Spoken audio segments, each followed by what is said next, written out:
अस्सलाम वालेकुम dear students, क्या हाल है आपका। उम्मीद है कि आप लोग ठीक होंगे और अच्छे तरीके से अपनी प्रिपरेशन एमडी कैट 2025 की कर रहे होंगे।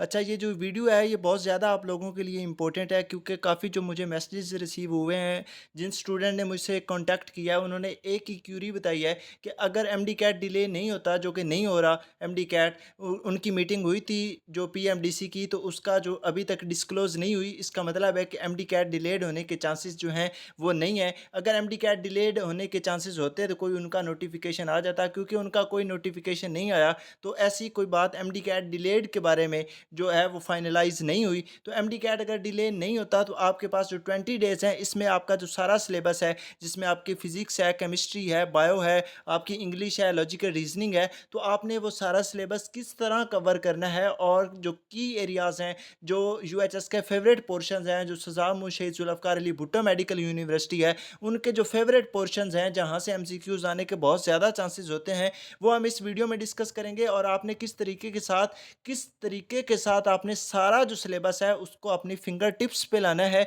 इन 20 डेज में। जिन बच्चों ने साथ साथ जो लेक्चर्स लिए हैं, साथ साथ पढ़ा है, साथ साथ प्रैक्टिस किया है, तो जो फाइनल रिवीजन होती है ये बहुत ज़्यादा इंपॉर्टेंट होती है। आप पूरा थ्रू आउट द सेशन आप एक डेडिकेशन के साथ अगर पढ़ रहे हो, लेकिन आपकी जो फाइनल रिवीजन है वो अच्छी नहीं होती, तो आप पेपर में अच्छा परफॉर्म नहीं कर सकते। तो इसके लिए जो काफ़ी स्टूडेंट जो पूछ रहे थे, तो एक जो पूरी स्ट्रैटेजी है, एक पूरा जो रिवीजन प्लान है, वो आप लोगों के साथ मैं शेयर करने जा रहा हूँ, जो कि आप लोगों ने इन 20 डेज में लाजमी फॉलो करना है। और इंशाल्लाह ताला अगर आपने वो अच्छे तरीके से फॉलो कर लिया और अच्छे तरीके के साथ अपनी जो प्रिपरेशन है और फाइनल रिवीजन कर ली, तो इंशाल्लाह आपको एमडी कैट में मसला नहीं आएगा। आपका जो एमडी कैट है वो इंशाल्लाह इस दफ़ा क्लियर हो जाएगा। सबसे पहले तो हम बात करते हैं कि जो 20 डेज हैं इनमें सिलेबस को किस तरीके के साथ कवर किया जाए, कितने कितने दिन एक बुक को दिए जाएं, या एक दिन में कितने घंटे डिवाइड करके बुक्स को दिए जाएं।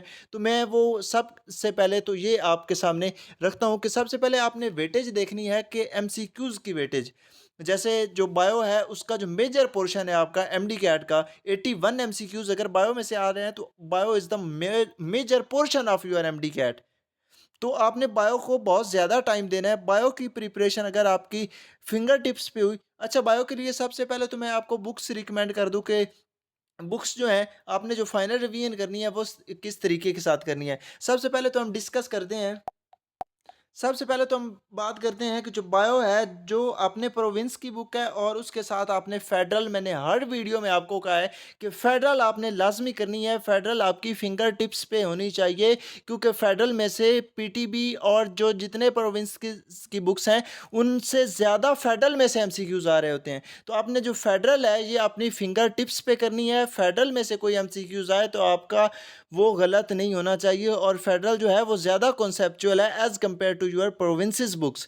और अगर बायो की बात की जाए तो जो केपीके की बुक है उसमें काफ़ी कॉन्सेप्ट्स हैं। लाइक अगर रिप्रोडक्शन वाले चैप्टर की बात की जाए तो काफ़ी कॉन्सेप्ट्स हैं जो कि वहाँ से टेस्ट होते हैं, लेकिन आपने उन जो की एरियाज़ हैं फेडरल आपने मस्ट करनी है, और उसके साथ आपने अपने प्रोविंस की बुक्स मस्ट करनी है। और उसके अलावा आपके जो अकेडमीज़ के नोट्स हैं, लाइक जो सारे एडिशनल पॉइंट्स बताते हैं, आपने नोट्स बनाए होंगे, स्टिकी नोट लगाए होंगे, वो सारे आपने क्लियर करने हैं। तो सबसे पहले तो हम बात करते हैं कि बायो के लिए आपने कितना टाइम रखना है। लाइक 20 डेज़ हैं, 20 डेज़ में मैं आपको बिल्कुल ये रिकमेंड नहीं करूँगा कि आप एक पूरा दिन बायो को दें, एक पूरा दिन फिजिक्स को दें। आपने एक दिन में पढ़ने हैं और आपने ये चारों सब्जेक्ट एक दिन में पढ़ने हैं। लेकिन जो आपका टाइम है, टाइम ड्यूरेशन, वो मैं आप लोगों के साथ डिस्कस करता हूँ कि आपने टाइम किस तरीके के साथ मैनेज करना है। सबसे पहले तो हम बात ये करते हैं कि आपके पास 24 आवर्स हैं। आपके पास 24 आवर्स हैं। 24 आवर्स में तो आपने 6 आवर्स अपनी जो मस्ट है वो नींद पूरी करनी है, क्योंकि अगर आपकी नींद पूरी ना हुई तो आप कभी भी अच्छा परफॉर्म नहीं कर सकते। ना ही मॉक टेस्ट में आपने एक अपना जो है एक अपने आप को टेस्ट करके देख लें। आपका अगर मॉक है और आप अपनी नींद पूरी करके नहीं गए, तो या आपका कोई बबल जो है वो गलत हो जाएगा, और या आपका जो माइंड है वो सही नहीं चलेगा। जो कॉन्सेप्चुअल क्वेश्चन होगा वो आपके गलत होने के चांसेस बहुत ज़्यादा होते हैं। तो इसके लिए आपने अपनी नींद पे नो कंप्रोमाइज़, आपने नींद पे कोई कंप्रोमाइज़ नहीं करना। आपने 24 आवर्स आपके पास हैं, उसमें से अपने 5 टू 6 आवर्स की स्लीप बिल्कुल माइनस कर देनी है। उसके अलावा आपने जो 2 आवर्स हैं फॉर आपका जो ब्रेकफ़ास्ट है, उसके अलावा आपका डिनर है, लंच है और जिसमें आपकी 5 टाइम की नमाज़ है, 2 टू 2.5 आवर्स आपने इसके लिए एक अलग टाइम ये बिल्कुल रख देना है। उसके अलावा आपके पास जितना टाइम है, ये जितना भी टाइम है, ये आपने सारा अब 20 डेज़ में ओनली एमडी कैट को देना है। आपने कोई मोबाइल फ़ोन यूसेज नहीं करनी, आपने कोई सोशल मीडिया का ऐप यूज़ नहीं करना, आपने किसी ऐसे नेगेटिव पर्सन से नहीं मिलना जो आपके माइंड को नेगेटिव कर दे कि इतने बच्चे एमडी कैट देते हैं, एमडी कैट में से पास कोई नहीं होता। ओए यार, नहीं होना आपका एमडी कैट, आपके मार्क्स नहीं आने, तो आपने ऐसे जो नेगेटिव पर्सन्स हैं उनसे बिल्कुल दूर रहना है। आपने उनके करीब भी नहीं जाना, उनको ये बताना भी नहीं है कि मैं एमडी कैट दे रहा हूँ, मेरी एमडी कैट की प्रिपरेशन चल रही है, मेरा कब एमडी कैट होने जा रहा है। आपने इन एक्टिविटीज़ से बिल्कुल अपने आप को दूर रखना है। सबसे पहले तो मैंने ये आप लोगों को क्लियर कर दिया। उसके अलावा आपके पास जितना टाइम बनता है, आपके पास ऑलमोस्ट जो है 14 आवर्स अवेलेबल होंगे। इन टाइम्स ड्यूरेशन के बाद भी आपके पास 14 आवर्स अवेलेबल होंगे। 14 आवर्स में आपने करना क्या है?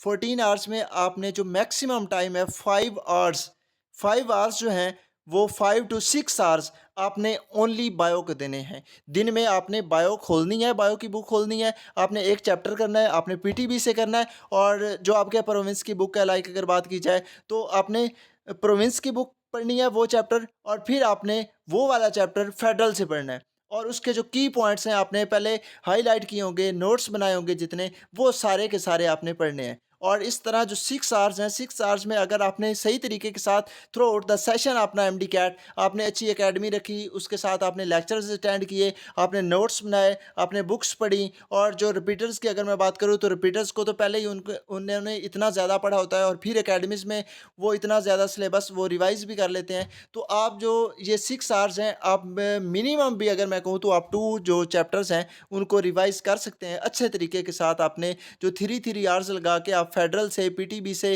आपके जो प्रोविंस की बुक है वो और साथ में अपने नोट्स क्लियर कर सकते हैं। तो इस तरीके के साथ अगर आप देखें तो जो 14 आपके पास ये 20 डेज़ हैं, इनमें आपकी बायो जो है वो 16 डेज़ आपने रखने हैं। 16 डेज़ तक आपकी जो बायो है वो बिल्कुल कवर होगी, उसमें किसी किस्म की आपको परेशानी नहीं आएगी और जो फाइनल रिवीजन होगी एमडी कैट से 3-4 दिन पहले की, वो आप लोगों के साथ मैं एक डिटेल्ड वीडियो शेयर करूँगा कि आपने किन एरियाज़ पे फोकस करना है और किन एरियाज़ में से आपके मैक्सिमम मार्क्स आ जाएँगे। और उसके अलावा बात करूँ तो आपने फिज़िक्स और केमिस्ट्री को आपने जो टाइम है वो बहुत ज़्यादा एलोकेट करना है। 4 घंटे जो हैं, 4 घंटे वो आपने देने हैं फ़िज़िक्स को, क्योंकि उसमें आपके न्यूमेरिकल्स होंगे तो आपको ज़्यादा प्रैक्टिस रिक्वायर है फ़िज़िक्स के लिए। तो आपने 4 से साढ़े 4 घंटे जो हैं वो लाज़मी फ़िज़िक्स को देने हैं। उसके बाद केमिस्ट्री की बात की जाए तो केमिस्ट्री को आपने 3.5 आवर्स टू 4 आवर्स केमिस्ट्री को देने हैं। उसके बाद आपका जितना टाइम बचे वो आपने इंग्लिश की लॉजिकल रीज़निंग की प्रैक्टिस करनी है, इंग्लिश के एमसीक्यूज़ करने हैं, इंग्लिश का क्योंकि इतना ज़्यादा आपका मार्जिन नहीं है इंग्लिश में से, लेकिन आपने बिल्कुल उसको टाइम जो है वो इतना ही एलोकेट करना है जितना उसके लिए रिक्वायर्ड है। आपने उसको कम टाइम नहीं देना। एज सच मतलब ऐसे बहुत से बच्चे होते हैं जिनके साथ ये होता है कि उनके इंग्लिश के एमसीक्यूज़ जो हैं वो गलत हो जाते हैं और जब इंग्लिश के एमसीक्यूज़ आपके गलत होते हैं तो सारा जो मार्जिन नीचे आता है, इसकी वजह से आपका जो सिलेबस है वो सारे का सारा आपका एमडी कैट जो है उस पे इफ़ेक्ट होता है और बहुत ज़्यादा आपका जो मार्क्स का मार्जिन है वो कम नीचे हो जाता है।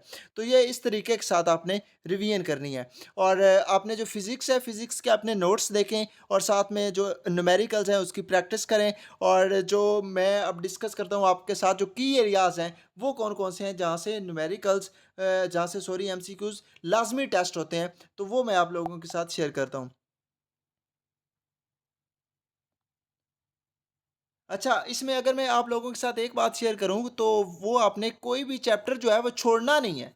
आपने सारे जो चैप्टर्स हैं उनको इक्वली इम्पोर्टेंस देनी है। हाँ, मैं अलबत्ता आप लोगों के साथ टॉपिक्स शेयर कर देता हूँ जिन टॉपिक में से हर दफ़ा एमसीक्यूज़ आया, हमने जो वर्किंग की है उसके अकॉर्डिंग हमने देखा है कि उनमें से एमसीक्यूज़ हर दफ़ा आ रहे होते हैं। तो वो मैं आप लोगों के साथ शेयर करूँगा। अपने जो मेरा ग्रुप है, व्हाट्सएप ग्रुप है, उसमें काफ़ी स्टूडेंट्स ऐड हैं। मैं उसमें आप लोगों को जिनका नीचे कमेंट आया मैं उनको ऐड भी कर दूंगा और उनके साथ में डिटेल्ड वो पूरी शीट शेयर कर दूंगा कि किन एरियाज़ में से हर दफ़ा जो है एमडी कैट में से एमसीक्यूज़ आए हैं, तो आपने वो एरियाज़ लाजमी करने हैं। लाइक अगर बात की जाए मैं आप लोगों के साथ शेयर करूँ तो बल्कि मैं एक कंप्लीट वीडियो बना के आप लोगों के साथ वो वाली जो शीट है वो आप लोगों के साथ डिस्कस भी कर दूंगा कि आपने ये किस तरीके के साथ करनी है। और बाकी मैं जो व्हाट्सअप ग्रुप है उसमें वो शीट शेयर भी कर दूंगा। उसमें जो की एरियाज़ हैं वो लाजमी आपने दोबारा जो फाइनल रिवीजन होगी आपकी, वो उन की एरियाज़ को आपने लाजमी जो है दोबारा रिवाइज करना है। एक दफ़ा जो मैंने सिलेबस आप लोगों के साथ शेयर किया है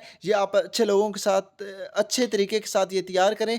और जो नेगेटिव पर्सन हैं उनसे बिल्कुल दूर रहें, सोशल मीडिया से बिल्कुल दूर रहें और अच्छे तरीके के साथ अपनी प्रिपरेशन करें। हाँ, आपको कोई भी हेल्प चाहिए हो तो आप नीचे कमेंट करें, मेरा व्हाट्सअप नंबर है उस पे मुझे मैसेज करें, मेरा व्हाट्सअप ग्रुप है उसमें ऐड होना चाहते हैं। किसी किस्म की आपको हेल्प चाहिए होती है तो आप मैसेज करें, इंशाल्लाह ताला हम आपके लिए हाज़िर हैं। लेकिन अपना जो 100% है बेस्ट एफर्ट करें। बेस्ट एफर्ट मीन ये है कि आपके पास जो मैंने आप लोगों को टाइम जो एलोकेट करके बताया कि इतना-इतना आपके पास टाइम है और आपने किस तरीके के साथ एलोकेट करना है उसको, हर सब्जेक्ट को आपने कितना टाइम देना है। और उसके अलावा जो थोड़ी बहुत रिफ्रेशमेंट होती है, फैमिली के साथ टाइम स्पेंड होता है, वो 30 टू 1 आवर भी अगर करें तो ये कोई इतना नहीं है कि आपका टाइम वेस्ट हो गया है। ये फैमिली के साथ टाइम स्पेंड करें, थोड़ा माइंड रिलैक्स हो आपका। हाँ, अगर आपने एक बायो कवर किया है तो आप छोटे-छोटे से नैप्स लें और उसमें आप अगर 5 टू 10 मिनट्स रेस्ट करें, माइंड को रिलैक्स करें, दोबारा फिर स्टार्ट करें, तो ये सारी स्ट्रैटेजीज़ एमडी-कैट टफ़ेस्ट है, लेकिन ये है कि एमडी-कैट में ज़्यादा आपकी स्ट्रैटेजी भी टेस्ट हो रही होती है कि आपने किस तरीके के साथ प्रिपरेशन की है और आपने किस तरीके के साथ टेस्ट जो है वो अपना अटेम्प्ट किया है। तो ये आपने लाज़मी जो इनकी एरियाज़ हैं, इन पे फ़ोकस करना है। बाकी किसी किस्म की हेल्प हो तो आप नीचे कमेंट कीजिएगा, इंशाअल्लाह ताला मैं हाज़िर हूँ आप लोगों के लिए। बाकी दुआएँ आप लोगों के साथ हैं। अल्लाह हाफ़िज़।